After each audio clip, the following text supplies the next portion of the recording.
of the Dead Kennedys states his case in California. How often has religion started a war? I don't see any life jackets. Where are the life jackets? Laura, this is a steady boat. Ferries are very slow moving. You won't need one.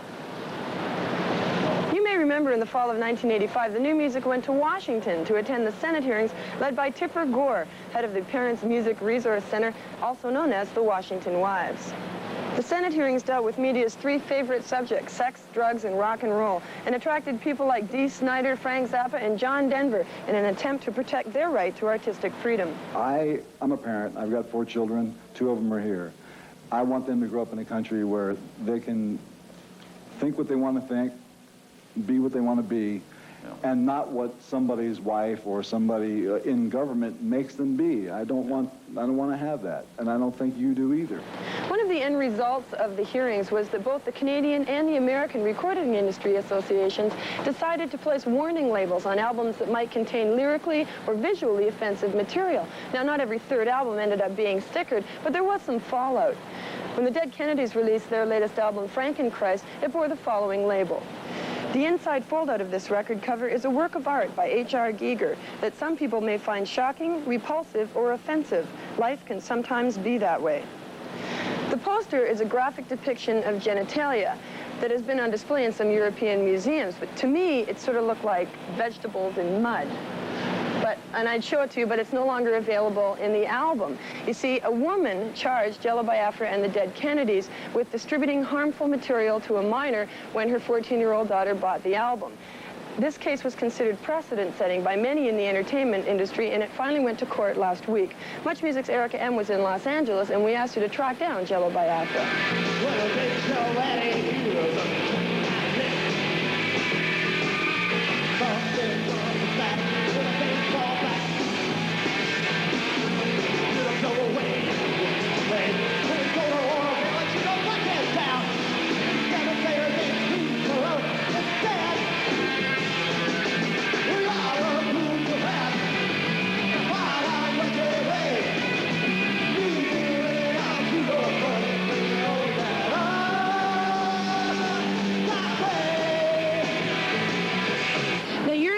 Because your album, Frankenchrist, has a deemed pornographic poster in it.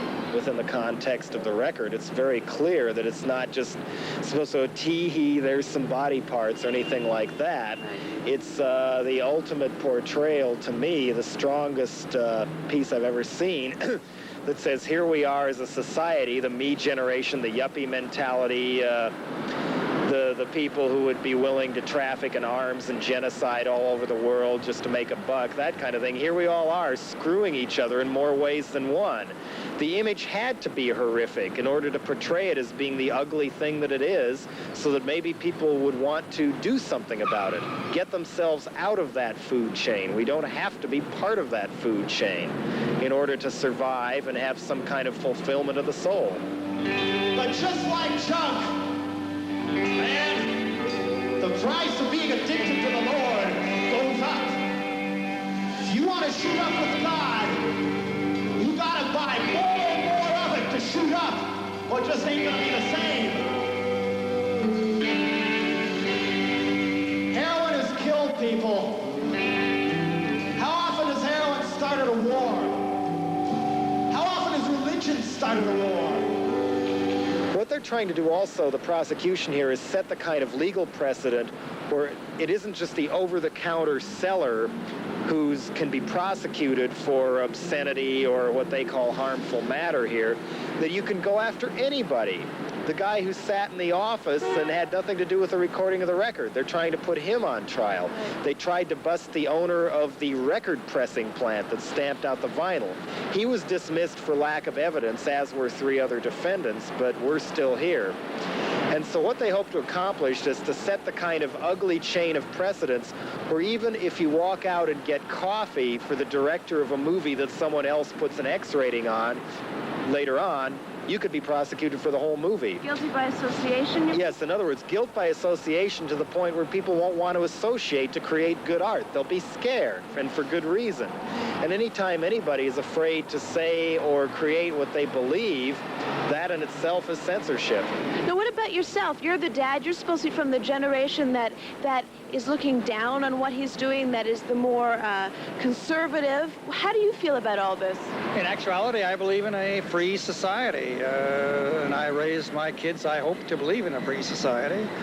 I thought the arguments of the defense attorneys were very eloquent. And then I thought they really should be made by Spencer Tracy in a 1930s black and white movie, because I thought the generation just before mine got through these issues and resolved them, and we had agreed we were going to have a true free society with a diversity of expression for artists, painters, writers, poets, etc. I'm just appalled to be sitting here going through the same issue once again.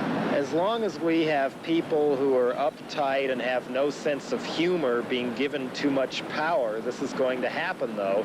That's why some of us who try to create something new use our art to fight those people. If anybody needed a dose of H.R. Giger and dead Kennedys, it was this prosecuting team. I mean, it's obvious, yes, they won't admit it, but they learned something from it, too. That's what good art is. It's art that inspires people to think, even if they don't like it. I mean, the argument the prosecutor made today was that because this album and the visual art didn't have a happy ending, it therefore was legally liable.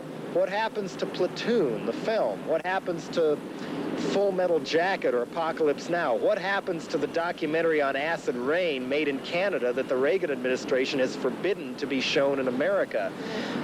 All kinds of media and our access to information itself is what's on trial here and in many other places. It's an organized attempt by cultural vigilantes to shut down our right to know.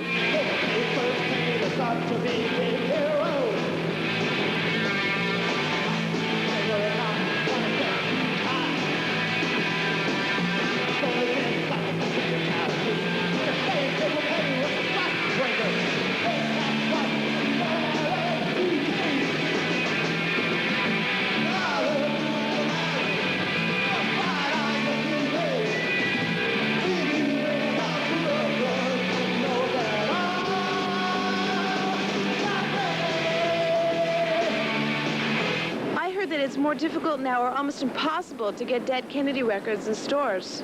Well, keep in mind they did not prosecute the actual record store that sold the record to the kid. They made a deal with the store. You won't get prosecuted if you withdraw Dead Kennedys from their shelves. They withdrew every album Dead Kennedys had ever made. And this was the Warehouse chain, which is the largest record store chain in California. Other chain stores followed suit, and we were having a harder time making a living. There's no more band. We don't perform, so record sales are my only way of paying the rent, except for the speaking engagements. And so this is a direct attack on our ability to make a living. After the trial is over, I know that the Dead Kennedys have broken up, so what are your plans? Well, there's been so much disruption and damage to my artistic momentum, shall we say, that it may take years to pick up the pieces. I see no music for at least another year or two because of all these problems. So I will do a speaking tour in the fall. I may turn up in Canada for part of this. It's sort of aimed at college campuses, shall we say. I mean, if G. Gordon Liddy is the highest paid college lecturer in America, someone's got to do something. The eventual outcome of the case was a 7-5 jury vote for dismissal.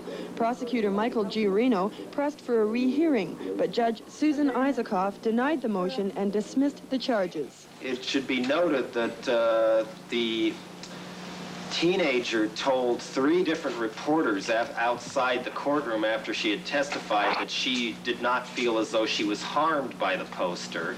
She thought it was, quote, gross, but not harmful, unquote. And the mother said that when she had sent the complaint letter, she did not think there would be such a big to-do about it.